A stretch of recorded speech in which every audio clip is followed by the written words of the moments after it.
So the thing I would never, ever do again, but we did in order to, and who knows if we even had to do it, but we thought we had to do it. Right. So we get the first offer we ever placed, we got, which was the unicorn. Mind blowing.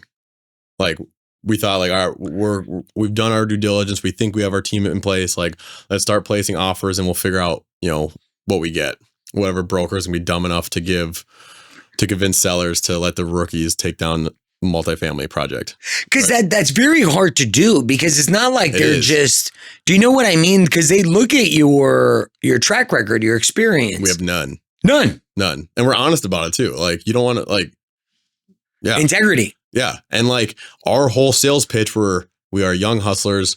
We don't know how we're going to close, but we will. And we guarantee it. That was a pitch. Yeah. I mean, we're just like, and like you get people to like you.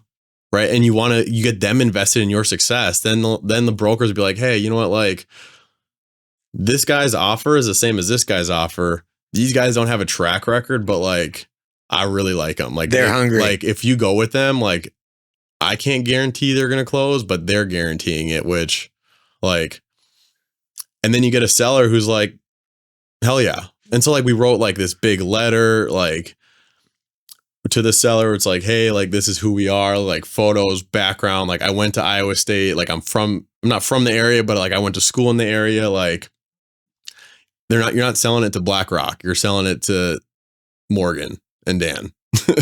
Right. And so you get them invested in our success and our excitement. Right. And then we got it. And we're like, holy crap. Like we have to raise $1 million by June. Do you remember when you got it accepted that day? I remember exactly where I was. No. I was in my garage walking around, like cleaning up, and the broker called Dan and I on a conference call. And he's like, you guys got 90 days. Seller took your offer.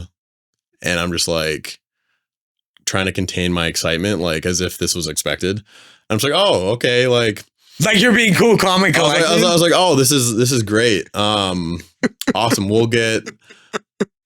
Do you guys have like a purchase and sale agreement template, or do you want us to draft it up, or like what's yada yada yada? And it's like, oh, like we got a template. We'll send it. And like, okay, we'll be on the lookout for that. We'll get our red lines and go from there. And then we're like, all right, sounds good. Like looking forward to, taking this down with you, right? Seller hangs up. Call Dan. Screaming, like, what is going on? Like, I remember exactly where I was, like, very vividly. And what was Dan? So you're making the phone call. As soon as you hang up, you're calling Dan. What did Dan say? We were both going nuts, but then we're just like, all right, we got to figure out how to raise capital. Yeah, what was that? I was going to say, how quickly holy shit, we got to come up with, how much did you need to come up with? $1 million. Fuck. Yeah. And then when you're like, all right. And so what was the next step after that? You guys are through I could literally, I feel like I was there. Yeah. Like your excitement inside the garage had to be mind blowing. You're like, fuck, yes. I'm like pacing back and forth in the garage yeah. But the next step was, so, I mean, this is obviously our first deal. We have no investor portal, nothing, right? We just have our contact. So you have no access to capital at this point? No. I mean, we do. Yeah. It's all in our contact list on our phone. Okay, right. So, I mean, like at the up to date, like what I'm saying is there was no raised capital that you already had some of it already. Correct. We had nothing. We had nothing but what we had, what we personally had. Right. Right. And holy shit. So like we fronted obviously like the earnest money. Right. But from there, it was, I mean, up to date. So for the last like 4 months, right. Is how long Dan and I had been in business at this time. We had been intentionally like curating our contact list and figuring out who could be potential investors. So it's not like we were starting from square one because we had raised $0. Right. But I mean, we had been planting the seed with people. It's like, hey, we're looking for deals. Is something you'd be interested in? Yada, yada, yada. And like, that's a mixed bag of people thinking like, oh, like, look, the boys are going to go. They're gonna, oh, so cute. And then some people are like, yeah, I'd be interested. So it's like, you're kind of feeling out where people are going to be. But then once we got that deal, it's like, hey, remember that stuff I was telling you about? Like, we got an opportunity. Like you got 20 minutes to sit down and like kind of talk through what we're looking for, what you're looking for, and see if you'd want to invest, right? But needless to say, we did our first webinar, recorded the webinar, and we had verbal commitments of like 750,000 in 3 days. Okay. So were you shocked? Shocked. You're shocked. So this is where it gets kind of crazy, right? So we had like 750,000 in 3 days, verbal commitments, right? And there's an emphasis on verbal, right? Because this is where they get you, right? Because when it comes to wiring large sums of money from retail investors, right? And like rightfully, it's a big deal. So I don't want to discount people that balk, right? Because it's a large investment. You're investing in rookie investors, but I would challenge anybody who's thinking about investing to thoroughly think through it before they sign a subscription agreement for the sake of the operators. But needless to say, we're like, oh my God, like raising capital is super easy, yada, yada, yada. We're like going through due diligence and like everything's hunky dory. It's like, we can raise 250. We can do this. We got this. Right. And then all of a sudden 600 goes away. And like, we're like, well, we can't just skip over that. How does 600 just all of a sudden go away? Our two largest investors backed out. Right.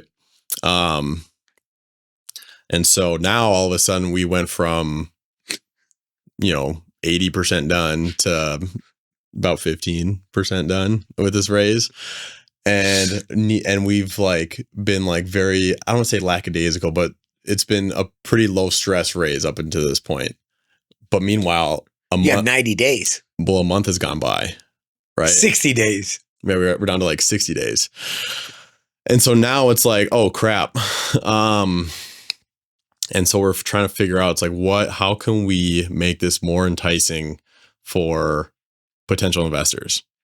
Right. And this is where we figure it's like, we got to prove how invested we are in this deal.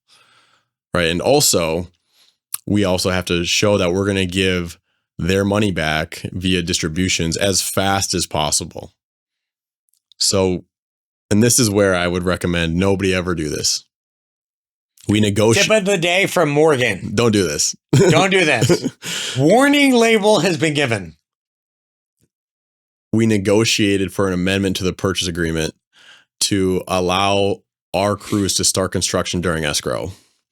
So the reason why is, of 68 units, there were 18 or 19 units that were vacant. Of those that were vacant, all of them were in horrendous condition and nowhere near rent ready. So we knew we needed to get in there, get those units turned and filled to support cash flow to the point where we can give out distributions as soon as possible. Needless to say, we did about $100,000 worth of renovations during escrow while trying to raise capital we weren't sure we were able to raise. Earnest money is hard. Contractor money is even harder, if that's a thing. Like, you're not getting your earnest money back, and you're certainly not getting your contractor money back. And if we don't close, there's incentive for the seller to not put it back on the market because we've helped stabilize the asset for him for free to him. Because you just invested $100K. Just because we did it for him. Right. But the thought was like, hey, if we show like, hey, we're actually already implementing the business plan and we're getting these units filled and we're putting in, like, our property management team was also the one responsible for leasing all new units, right? So we had already started the transition process. Needless to say, throughout escrow, we were able to turn and fill a little over half of those units. We closed June 2021 and we gave out our first distribution August 2021. And that is what made us comfortable enough, because we had shown like, hey, we got the property to a point we can give out distributions.